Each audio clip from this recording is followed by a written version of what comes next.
জুলাই গণ আন্দোলনের পর দীর্ঘ ১ বছর ধরে ঢাকা মেডিকেল কলেজ হাসপাতালের মর্গে পড়েছিল অজ্ঞাত ৬টি মরদেহ। বছর পেরোলেও কেউ খোঁজ করতে আসেনি তাদের। নিহতদের পরিচয় শনাক্ত করা সম্ভব না হয় অবশেষে অজ্ঞাত হিসেবেই দাফনের সিদ্ধান্ত দিয়েছে আদালত। আমরা ডিএনএ এর আলামত সংগ্রহ করেছি, সেগুলি ডিএনএ অ্যানালাইসিস করা হয়েছে, রিপোর্টও চলে আসছে। আর ডেড বডিগুলি আমাদের মর্চারিতে ছিল, আসলে আমরা হ্যান্ড ওভার করে দিয়েছিলাম অটোপসির পরপরই আমাদের পুলিশ বাহিনীর কাছে, ওনারাই এটা ডিসপোজাল করার জন্য। যেহেতু আনআইডেন্টিফাইড ছিল, তো বডিগুলি আমাদের মর্গে ওনারা রেখেছিলেন।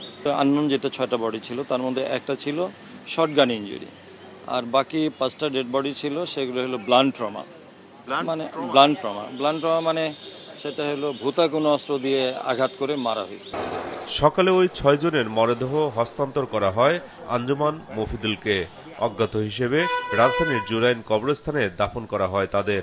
পুলিশ জানিয়েছে মরদেহগুলোর ডিএনএ সংরক্ষণ করা হয়েছে ভবিষ্যতে তাদের পরিচয় শনাক্ত করার জন্য।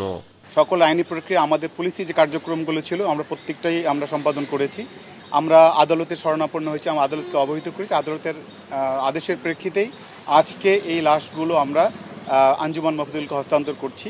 এবং তবে এই লাশগুলো প্রত্যেকটাই আমরা নাম্বার দিয়ে সিরিয়াল দেওয়া আছে। এগুলো যেখানে কবরস্থ করা হবে সেখানে এগুলোর সিরিয়াল থাকবে, প্ল্যাকার্ড থাকবে, যাতে ভবিষ্যতে যদি কেউ এই ডিএনএ স্যাম্পল কালেক্ট করা আছে যদি কোনো আইডেন্টিফাই হয়ে যায়, তখন আমরা সেই লাশগুলো সেভাবে সিদ্ধান্ত নিতে পারবো আর কি।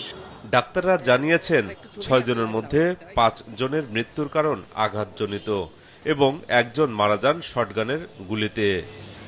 মাহমুদুল হাসান, মাছরাঙা সংবাদ, ঢাকা।